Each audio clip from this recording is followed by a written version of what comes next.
Bonjour à tous, bienvenue à votre émission Métanoïa. Nous sommes en train de traiter un sujet particulier sur la foi. Comment traiter la foi, comment vivre par la foi. Mon juste vivra par la foi. C'est très important et nous sommes à notre 4e session.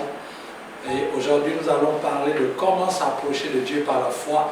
Et nous verrons un exemple de la Bible en quelques minutes pour comprendre comment mettre en œuvre la foi. C'est pourquoi je nous invite à prier. Et bien avant de prier, savoir que nous avons notre émission qui est en même temps émise sur nos pages Facebook, nos pages Instagram et aussi sur notre chaîne YouTube.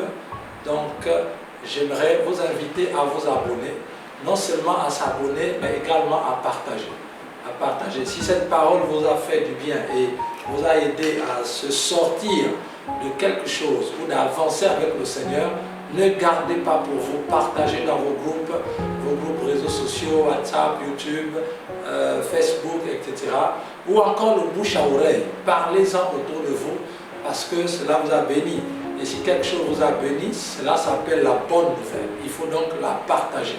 C'est pourquoi je crois que en ce moment même, vous êtes en train de le faire avant que nous ne lisions la Bible. Donc profitons de ce temps de le faire maintenant, pendant que je vais élever ma voix pour prier en faveur de l'efficacité de cette parole dans nos cœurs et que nos cœurs soient ouverts. Merci Seigneur pour ta parole et merci Seigneur pour mon frère, ma soeur qui est là. Et même ceux qui ne te connaissent pas, qui nous suivent en ce moment et qui nous suivront encore plus tard. Nous prions, Père, que ta parole les touche, les transforme, les amène à la repentance, les amène à la conversion, les amène, Seigneur, à un changement de vie, comme le dit cette émission Métanoïa. Seigneur, qu'au sortir de ces quelques minutes de partage, Seigneur, que nos mentalités changent, afin que nous puissions entrer dans le royaume de Dieu. C'est pourquoi l'atmosphère spirituelle étant dégagée autour de chacun, ta parole rentre dans les cœurs par la puissance du Saint-Esprit. Dans le nom de Jésus, nous prions. Amen. Alors, nous sommes en train de voir un thème très important sur « Mon juste vivra par la foi ». Et nous l'avons vu dans les émissions précédentes. Vous pouvez repartir, taper simplement la loi de la foi, et ou encore l'église Cive et tous les autres supports, les pages, les liens qui sont donnés, vous nous retrouverez facilement et vous retrouverez certainement sur la chaîne YouTube toutes les émissions précédentes afin de pouvoir vous coller à la réalité de tout ce qui a été enseigné, de ne pas prendre quelques bribes, mais de pouvoir suivre, c'est juste 20 minutes sinon moins, suivez-les pour pouvoir saisir le fil conducteur et où nous allons. Nous sommes en train de résoudre la question comment faire, comment vivre par la foi. Mon juste vivra par la foi. 4e session, nous parlons aujourd'hui de comment s'approcher de Dieu par la foi. Comment s'approcher de Dieu par la foi. Il y a un texte dans la Bible qui va nous aider à comprendre cela. Nous sommes dans le livre d'Hébreux au chapitre 11, versets 5 et 6. La Bible nous dit: par la foi, Enoch fut enlevé pour ne point passer par la mort. Et il ne fut point trouvé parce que Dieu l'avait enlevé. Car, avant qu'il fût enlevé, il a obtenu le témoignage d'avoir été agréable à Dieu. Or, il est impossible de lui être agréable sans la foi. Car il faut que celui qui vient à Dieu, celui qui s'approche de Dieu, croit que Dieu est et qu'il est le rémunérateur de ceux qui le cherchent. Je suis dans la version Martin et la version Darby en même temps. Donc il doit croire que Dieu est et qu'il est celui qui rémunère ceux qui le recherchent, sinon celui qui récompense ou celui qui paye ceux qui le recherchent. En d'autres termes, Dieu s'arrange à ce que notre dépense d'énergie physique et spirituelle, mentale, dédiée à la recherche de Dieu, est récompensée par Dieu lui-même. Amen. Et c'est très important pour nous de le comprendre aujourd'hui. Alors la Bible nous dit que Enoch fut enlevé, et la Bible nous explique pourquoi Enoch a été enlevé. Parce qu'il reçut un témoignage d'être agréable à Dieu. Wow. Et la Bible dit qu'il ne fut plus. En ce moment, quelqu'un veut certainement être enlevé, ôté, séparé, enlevé du milieu des problèmes de la vie. Quelqu'un patauge certainement dans des difficultés de la vie, dans des blocages, des situations difficiles. Tu as besoin que Dieu t'enlève. La Bible dit, Enoch ne fut plus. Il faudrait à un moment donné, lorsque le diable te cherche, les sorciers te cherchent, les maladies, ou encore les problèmes de la vie te cherchent, ils ne te voient plus, tu n'es plus au milieu d'elle, parce que tu as été enlevé par Dieu. Enlevé par Dieu pour amener dans le royaume de Dieu. Dieu veut certainement enlever quelqu'un ce soir des problèmes de la vie. Dieu veut certainement enlever quelqu'un, sauver quelqu'un ce soir du milieu des sorciers. Et tu ne fus plus, et ils ne te verront plus. Que Dieu veut certainement enlever quelqu'un ce soir des maladies, du milieu des maladies. Les maux de tête, les cancers vont te chercher, mais on m'a envoyé chez elle, on m'a envoyé chez lui. Où est-il? Il a été enlevé par Dieu. Enoch n'a jamais prié pour être enlevé. Il a été enlevé par Dieu. Enoch s'est surpris. À un moment donné, il a été enlevé et il ne fut plus. Et les gens le cherchaient. Mais où est passé Enoch? Parce que Enoch est sorti de la vie de péché, est sorti de la vie de cette époque où le monde excellait dans le mal. La Bible dit qu'Enoch ne fut plus. À un moment donné, il faut qu'au milieu de tes amis païens, au milieu de toutes les structures qui t'amènent toujours dans le péché, à un moment donné, il faut que Dieu t'enlève et que tu ne fuis plus au milieu de nous. C'est très important. Dieu doit t'enlever. Dieu doit enlever quelqu'un de quelque part aujourd'hui. Par cette parole, et la Bible nous explique pourquoi Enoch a été enlevé. Il a été enlevé parce qu'il reçut un témoignage favorable d'être agréable à Dieu. Wow, ça veut dire que tous ceux qui sont agréables à Dieu, que nous prions ou que nous ne prions pas par rapport au sujet particulier, Dieu nous enlève des difficultés parce que nous sommes agréables. Dieu ne laisse jamais ceux qui sont agréables à lui patauger longtemps dans les difficultés. Il faut à un moment donné que Dieu t'enlève. Enoch a marché au milieu d'un peuple corrompu pendant 300 ans avec Dieu. La Bible dit qu'après 300 ans, Dieu l'a enlevé. À un moment donné, les difficultés que tu vis, laisse-moi te dire, si tu es agréable à Dieu, Dieu va t'enlever. Peut-être même ce soir, il va t'enlever si tu crois à la parole. Peut-être demain, peut-être qu'il t'a enlevé hier, mais je ne sais pas. Mais Dieu enlève tous ceux qui reçoivent un témoignage d'être agréable à Dieu. Donc laisse-moi te dire, mon frère, ma soeur, nous sommes, et tu es à la fin de tes souffrances. Si tu crois en cette parole, et si tu te rends agréable à Dieu, il va t'enlever. Au moment où tu ne t'attends même pas. C'est très important que quelqu'un dise Amen, que tu m'écoutais. En ce moment, la parole de Dieu nous dit, et la parole de Dieu nous explique pourquoi Enoch a été enlevé et pourquoi il a reçu un témoignage favorable. Verset 6, il dit, il est impossible d'être agréable à Dieu sans la foi. Ça veut dire que c'est la foi. C'est pas la foi que Enoch a marché, c'est pas la foi. C'est la foi qui nous permet d'être agréable à Dieu. Comment? Il explique, car il faut que celui qui s'approche de Dieu ou qui vient à Dieu croit que Dieu est et qu'il est celui qui rémunère ceux qui le cherchent. Il est important de savoir que la rémunération ici, c'est la récompense, c'est l'action de Dieu. C'est tout ce que Dieu nous donne, les biens matériels, l'argent. Il nous sort des situations, c'est la rémunération. Cette rémunération est liée à la recherche de Dieu. La première chose que j'aimerais te dire pour nous amener sur ce canevas de la foi, comment s'approcher de Dieu par la foi, c'est déjà de savoir que tout ce que je demande, Dieu ne me les donne pas parce que je crois que Dieu va me les donner seulement, mais parce que je crois aussi que Dieu récompense ceux qui le cherchent. Donc je sais que Dieu va me les donner parce que je cherche Dieu également.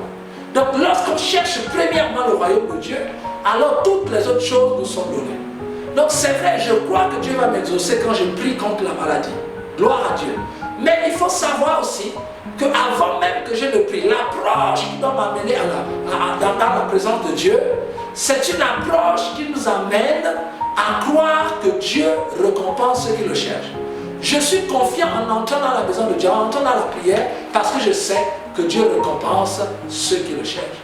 Et comme je cherche Dieu, je crois qu'il y a la récompense pour moi. Pas parce que mes prières sont meilleures, pas parce que je suis le meilleur chrétien, mais parce que je cherche Dieu. Je dois avoir cette conviction de dire, tant que je chercherai Dieu, tant que mon cœur cherchera Dieu, Dieu me récompensera toujours, Dieu m'exaucera toujours. Amen, gloire à Dieu. La deuxième chose, c'est de savoir que la Bible nous dit que il faut que celui qui s'approche de Dieu crois que Dieu est. Crois que Dieu est. La Bible dit, Dieu a dit à Moïse, Moïse a dit, si je vais, qui annoncerai-je à mes frères qui m'ont envoyé? Donne-moi ton nom. Et Dieu lui dit, mon nom est Je suis. Et Jésus va dire aux pharisiens qu'en vérité, avant qu'Abraham ne soit, je suis. La bonne formulation, c'était de dire, avant qu'Abraham ne soit, j'étais. Mais il dit, je suis. Et ça rejoint le nom de Dieu. Il dit, celui qui s'approche de Dieu doit croire que Dieu est. Ce n'est pas que Dieu existe, non. Dieu est. Il est celui qui est. Il est Yahvé. Il est celui qui est. La Bible dit que c'est une condition pour s'approcher de Dieu d'une manière agréable. C'est-à-dire que le ciel, pour que le ciel dise que tiens, tu deviennes agréable, tes paroles, tes prières, alors tu as besoin de croire que Dieu est. Lorsque je m'approche de Dieu, je ne dois pas d'abord croire que Dieu va me guérir. Non, ça c'est après. Je ne dois pas d'abord croire que je vais, Seigneur, je crois que tu vas me délivrer. Je crois que tu vas me bénir. Je crois, oh, non, Dieu n'est pas un guérisseur. Dieu n'est pas une machine à bénédiction. Dieu n'est pas tout cela. Dieu veut que lorsque je m'approche de lui, je dois avoir la motivation dans mon cœur, la mentalité avec laquelle je m'approche de Dieu, que ce soit dans la prière, dans la lecture de la parole, dans la louange, dans tous les supports physico-spirituels que Dieu a placés pour nous aider à être en contact avec lui. À chaque fois que j'actionne ces supports, je dois avoir au préalable la foi que Dieu est. Pas d'abord la foi que Dieu va m'exaucer sur mon sujet de prière, non. Mais la foi que Dieu est. Je dois croire à chaque instant que je veux entrer en contact avec Dieu, entrer en relation avec Dieu, entrer dans la prière. Je dois avoir au préalable la foi que Dieu est. Très important. Dieu est, il est celui qui est. Il n'est pas le Dieu de Papa Bishop, il n'est pas le Dieu du docteur, il n'est pas le Dieu du pasteur tel. Non, il est. Je ne dois pas venir d'abord pour dire, oh le Dieu du Bishop tel, je t'adore. Non. Au préalable, mon approche, ma venue vers Dieu doit être motivée et canalisée sur les rails de la foi. On sait que Dieu est. Pas d'abord, on sait que Dieu peut me donner ou ce que je vais demander à Dieu. Non, c'est que Dieu est d'abord. C'est là le témoignage agréable. À partir de ce moment, tout le reste, tous nos temps que nous allons passer avec Dieu seront des temps agréables. En d'autres termes, toutes les personnes qui s'approchent de Dieu sans croire que Dieu est, sans mettre en avant la foi sur ce que Dieu est, ce sont des personnes qui vont passer des temps désagréables. C'est-à-dire des personnes où Dieu ne va pas apprécier à sa juste valeur les temps que nous avons passés dans sa présence. Quels que soient les mois, les jours de jeûne, de prière que tu vas faire pour demander à Dieu quelque chose, pour demander à Dieu d'agir, si tu ne t'approches pas, si tu ne poses pas pour préalable, Dieu, je crois que Dieu est, alors ta prière risque de ne pas être agréable et la foi risque de ne pas se manifester telle que Dieu l'a créée. C'est important pour nous de comprendre ces choses. Amen. Gloire à Dieu. Donc il est important de dire Dieu n'est pas un ganga. Oh oui, Seigneur, tu donnes, tu es un guérisseur. Dieu n'est pas un guérisseur. Dieu est. Il est. Il n'a pas de choses. Il est d'abord. Ne rentre pas dans la présence de Dieu pour demander à Dieu ce qu'il a. Ne dis pas, oh Seigneur, tu as le Dieu est ceci. Non, Dieu est. Je dois savoir que je m'approche de quelqu'un qui est. Il est l'éternité. Il a dit à Moïse que mon nom est Je suis. Il est toujours. Remarquez dans le nom de Dieu, c'est un début de phrase, une phrase verbale. Je suis, sujet verbe. Mais il n'y a pas de complément. En fait, Dieu nous donne la possibilité de découvrir dans sa parole ce qu'il est. Et c'est la révélation de ce que Jésus est, de ce que Dieu est. C'est avec cette révélation que je rentre par la foi dans la prière. Avant de croire à ma guérison, je crois d'abord que Jésus est. Il est quoi? Il est ce que la Bible dit qu'il est. Donc en d'autres termes, Dieu même dans son nom nous donne la possibilité d'ajouter des liens, un complément en fonction de la révélation que nous avons de lui. Et c'est ce qui va actionner Dieu dans toute sa dimension. Dieu est qui dans ta vie? Qu'est-ce que tu sais que Dieu est? Voilà pourquoi vous verrez dans la parole de Dieu que Dieu agit dans l'Ancien Testament. Chacun donnait à Dieu des attributs ou encore un nom en fonction de l'action que Dieu a fait avec lui. Bon, Abraham a dit que Dieu s'appelait Jéhovah Jireh, parce que sur la montagne, il sera pourvu. Avant de sacrifier Isaac, Dieu a pourvu un animal à la place d'Isaac. Alors qu'on n'entendait pas un animal, et Abraham est sorti de là en disant Dieu est le Jéhovah Jireh. C'est-à-dire que si tu n'as pas une révélation de ce que Dieu est, tu auras du mal à rentrer dans la foi. Et si tu ne rentres pas dans sa présence par la foi, alors tout ce que tu feras là-bas n'est pas agréable. Amen. Quel est le nom de Dieu? Dieu s'est révélé en toi en disant qu'il est qui. Tu sais que Dieu est qui. Parce que c'est ça qui motive tes temps de prière. Il est le Sauveur. Il est Emmanuel. Les anges nous ont dit dans le livre de Luc qu'aujourd'hui est né un Sauveur. Est né le Christ. Est né le Seigneur. Le Seigneur est celui qui gouverne. Un Seigneur, c'est celui qui commande toutes les terres. Un Seigneur commande les espaces. Il commande la terre. Aujourd'hui, si tu t'approches de Dieu pour demander à Dieu un terrain, une parcelle de terre, tu dois t'approcher. Aussi, tu dois croire que Jésus est le Seigneur. Parce que c'est lui qui gère les espaces, la terre. Il est Emmanuel. Dieu est avec nous. Je sais que Dieu est avec moi, pas parce que je prie, mais parce qu'il est avec moi. C'est son nom. Dieu est Emmanuel. Il est le Christ. La Bible dit que toutes les bénédictions sont en Christ Jésus. Toutes les bénédictions, nous sommes assis dans les lieux célestes en Christ. Nous sommes bénis en Christ. Nous sommes sauvés en Christ. Nous sommes pardonnés en Christ. Nous sommes protégés en Christ. Je dois savoir que là où je suis en train d'entrer dans la prière, je suis en train d'aller vers le Christ. Je crois que Jésus est le Christ. Mais je crois au moment où je suis en train d'aller dans la prière. Le soir quand je vais prier, demain quand je vais prier, je croirai aussi qu'il est le Christ. Parce qu'à chaque fois que je m'approche de Dieu, je dois croire que Dieu est. Dieu est qui pour toi? Dieu est qui pour toi? Il est qui pour toi? La Bible nous dit qu'il est éternel, qu'il est la parole. Il est la parole. La version d'Arbi nous dit qu'il est le Verbe. Il est l'expression. Il définit ce que fait un homme, un animal, une chose. Il définit toute chose. Il n'y a pas d'expression. Il n'y a pas d'action sans Jésus.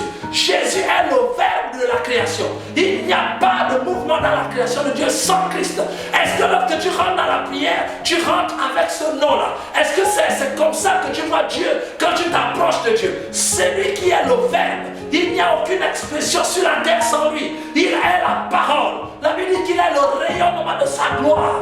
Il est, lorsque je m'approche de Dieu, je sais que ma vie est impactée par les rayons de la gloire de Dieu. Et c'est Christ qui est ce rayonnement. La Bible nous dit qu'il est l'empreinte de sa personne. Ça veut dire qu'une empreinte, on peut faire un moulage.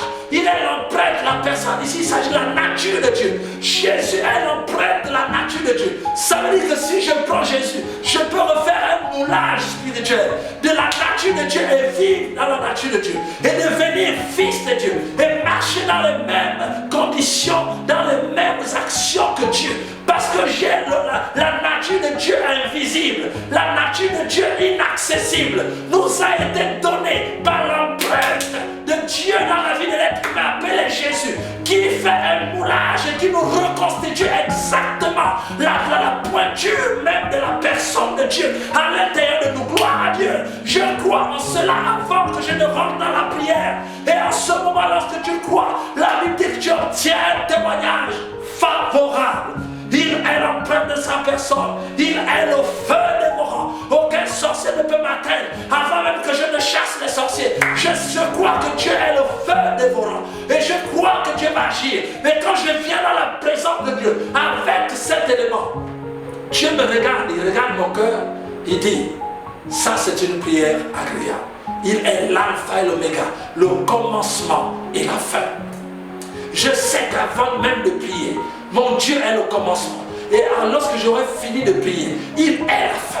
Quelles que soient les difficultés qui vont arriver, que Dieu m'exauce aujourd'hui, demain ou après-demain, je sais qu'il est le commencement et la fin. Je reste dans la foi, pas parce que j'ai déjà vu quelque chose, mais parce que lorsque je m'approche de Dieu, je sais que Dieu est le commencement et la fin. Jésus est le commencement et la fin. Il est la puissance de Dieu. Alors c'est avec assurance que je m'approche. et ma foi est activée. Avant même que je ne dise un mot, le ciel sait que, oh, il est agréable cet homme, elle est agréable cette femme, elle rentre dans la présence de Dieu d'une manière agréable.